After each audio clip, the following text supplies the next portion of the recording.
Ng'ayita mu bannamateeka abakulembeddwamu Paul Chen, Dedan Mubangizi ategeezezza kkooti nti ebyalangirirwa ku kifo ewalonderwamu ekya Kibuye byali tebikwatagana mu muwendo gw'abantu abalonda gwali mungi n'okusinga obukonge bw'obululu obwaleetebwa mu kifo kino era n'akakiiko k'ebyokulonda kino kakikkiriza.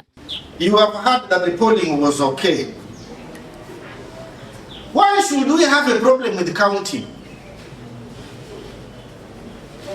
People voted peacefully. And what is being counted is securely sealed in the box.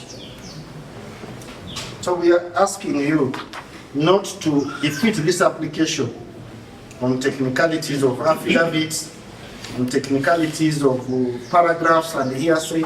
Kyokka bo bannamateeka ba Fred Tumwesigye bategeezezza omulamuzi nti newankubadde ebyogerwa mu kifo kino byandiba ebituufu naye obululu obwogerwako ne bw'obuggyako omuntu waabwe asigala ng'asinga Mubangizi obululu obuli eyo mu bina. That the results indicated on the DR form he deposes averring that they do not tally with the third respondent, with what the third respondent declared on the return form. So where is the DR form? Omulamuzi bw'atyo ku ssaawa 6:30 awummuzzaamu kkooti akomewo okuwa ensala ye. So I'm standing over the matter 130 for me to write and the court shall resume 130. Ku ssaawa 9 akomyewo era mu nsala ye alagidde okubala obululu kuddibwemu bw'ategeezezza nti okukyangakyanga obululu kiba kirinnyirira eddembe ly'abannabuweekula ery'okulonda omuntu waabwe gwe baagala. An order for vote recount for votes cast for Member of Parliament Webula South constituencies.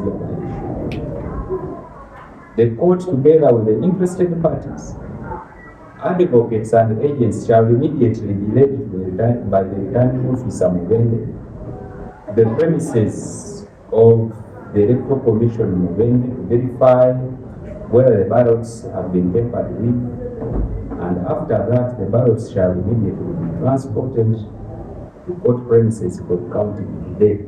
Kyokka bino nga tebinnabaawo ekibinja ky'abantu okuva mu buweekula bakugiddwa okutuuka ku kkooti ewabadde okuwulira omusango nga bano ababadde n'ebipande ebiriko obubaka obulumiriza omu ku bakulu mu NRM okuba n'omukono mu nkyankalanya y'akalulu kaabwe. Abannabuweekula South twagala abantu batutegeerere ebyo ebyokutudiisatiisa tetugenda bikiriza.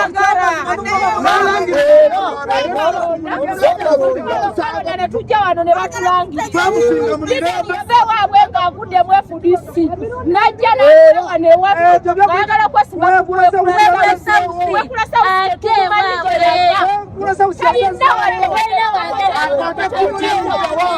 talina ekikopo ky'ettaka mu Buweekula South. Akalulu kava twakalonda mu mirembe President n'awangula akalulu alina mbango kwaleeta suutasuuta alondera mu Buweekula South alinamu kakonge.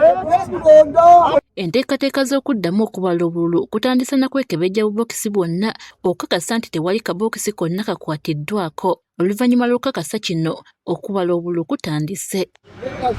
We tukoledde emboozi eno ng'okubala obululu kukyagenda mu maaso okuzuula omuwanguzi omutuufu. Babula Nalweyiso, agaffeeyo ku Spark TV.